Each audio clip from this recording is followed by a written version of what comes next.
Audifina.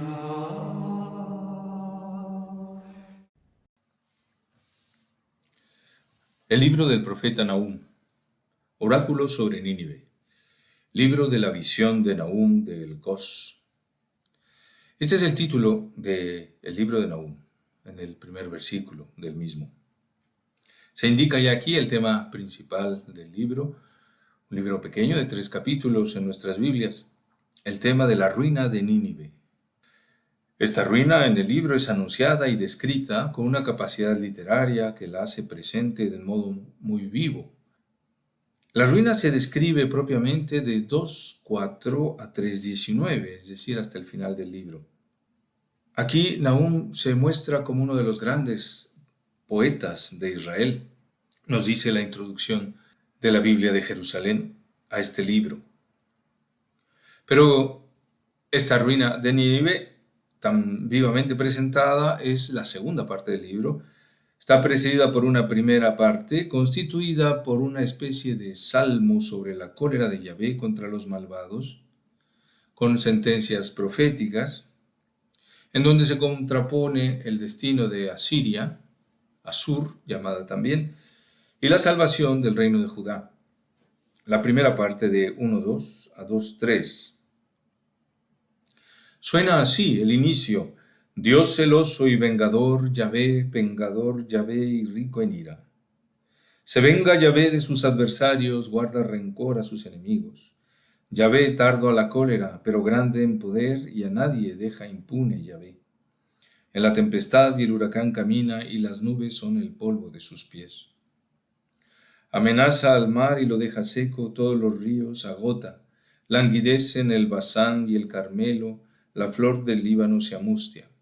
Y así continúa nuestra primera parte del libro. En fin, por decirlo ordenadamente, tenemos después del título 1:1 el preludio, este salmo sobre la cólera de Yahvé de 1:2 a 2:3 y la ruina de Nínive de 2:4 a 3:19. Se ha intentado explicar esta composición del libro atribuyendo la primera parte, la del salmo sobre la cólera de Yahvé, a otro autor. Se ha pensado que podría esta primera parte haber sido utilizada en la liturgia del templo de Jerusalén, lo cual podría hacer pensar que entonces habría que posponer la composición de esta primera parte hasta después del exilio.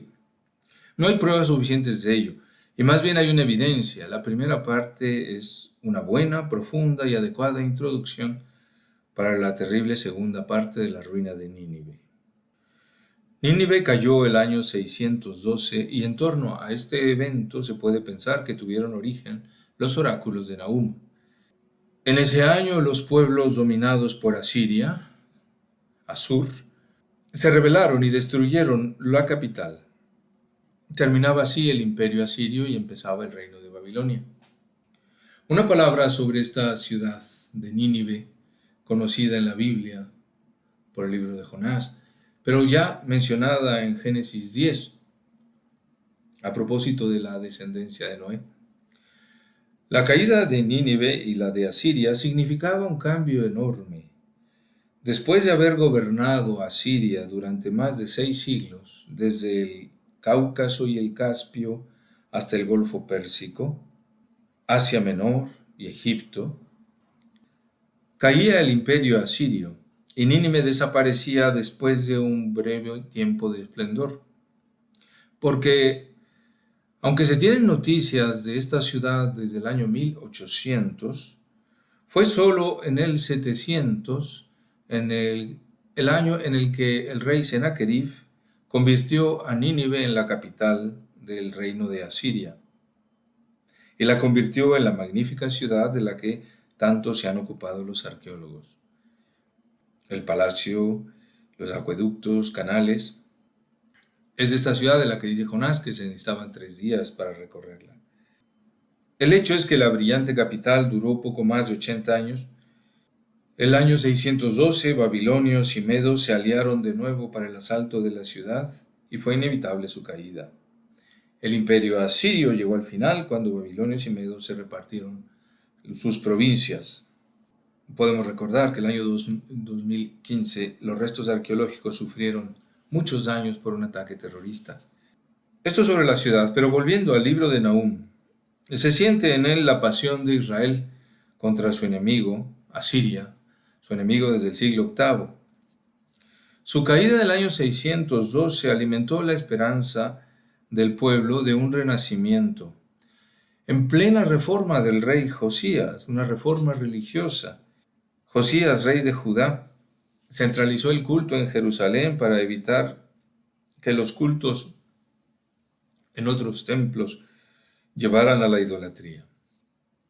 No duró mucho la expectativa de Israel, alimentada por la caída de Asiria y de Nínive, porque la ruina de Jerusalén sobrevino pronto por la invasión de Babilonia, el reino sucesor de Asiria. Ya en el 597, la primera invasión, se ve que el destino del reino de Judá está en un gravísimo peligro, está propiamente en extinción.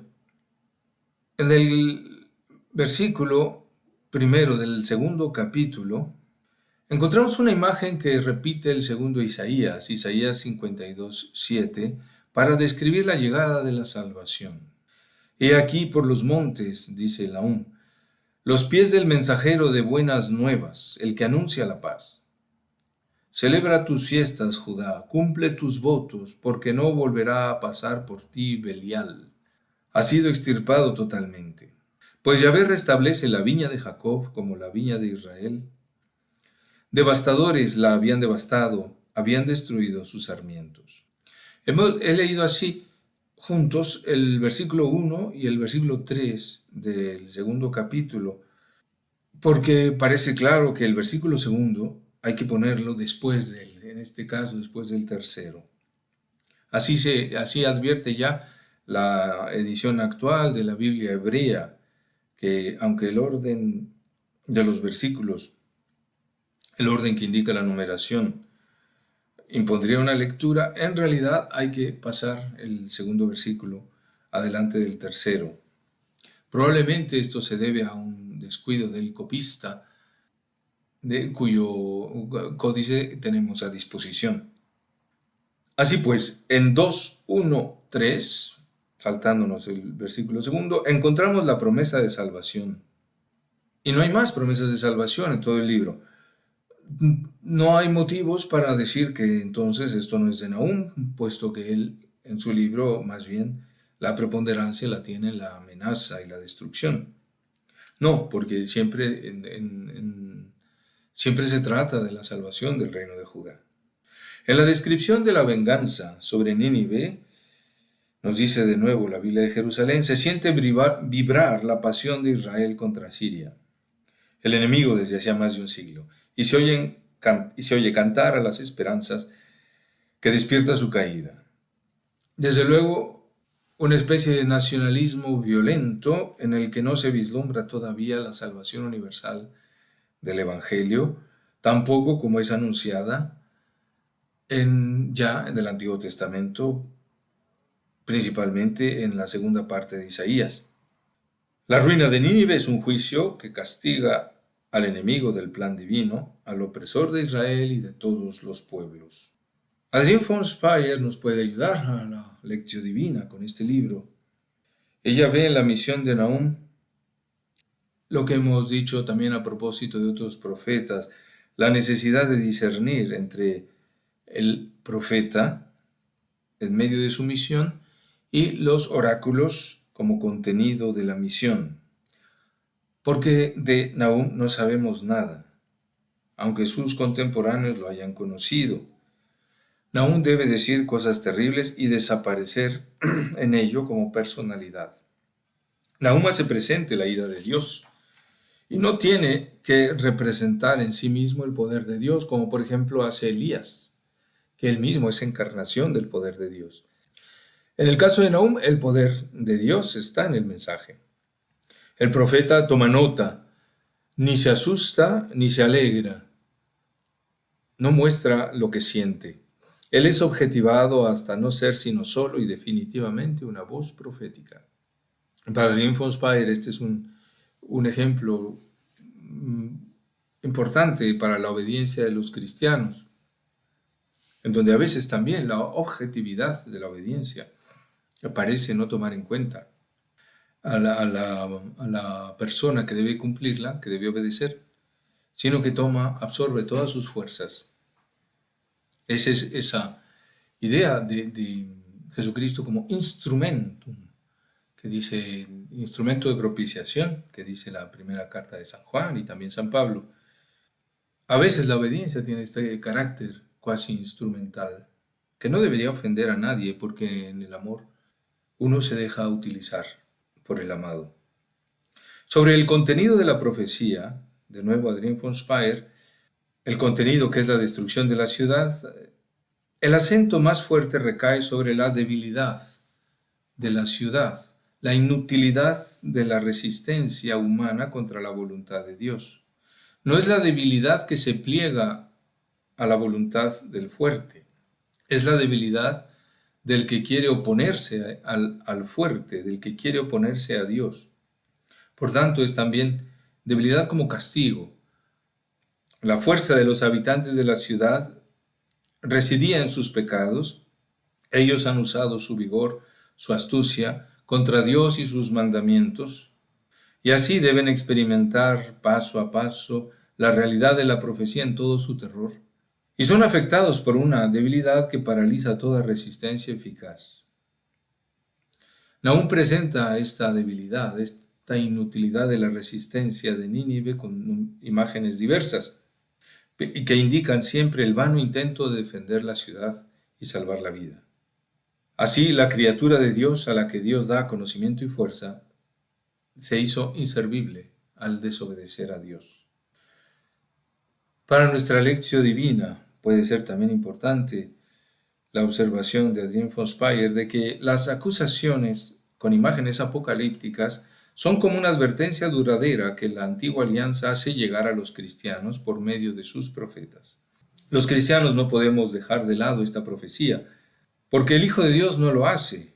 Él da cumplimiento a todas las profecías, ciertamente un cumplimiento que no se puede deducir desde la profecía misma, sino un cumplimiento que hay que ver en el Evangelio y dejarse sorprender cómo la profecía se hace realidad del modo más inesperado. El Hijo de Dios no desplaza la revelación del Padre en el Antiguo Testamento, sino que cumple la voluntad del Padre anunciada allí. El cristiano puede experimentar muchas cosas en la fe de sus ancestros que enriquecerán su propia fe, porque los profetas también han hablado para él. Y por eso, lección divina también con el libro de Nahum.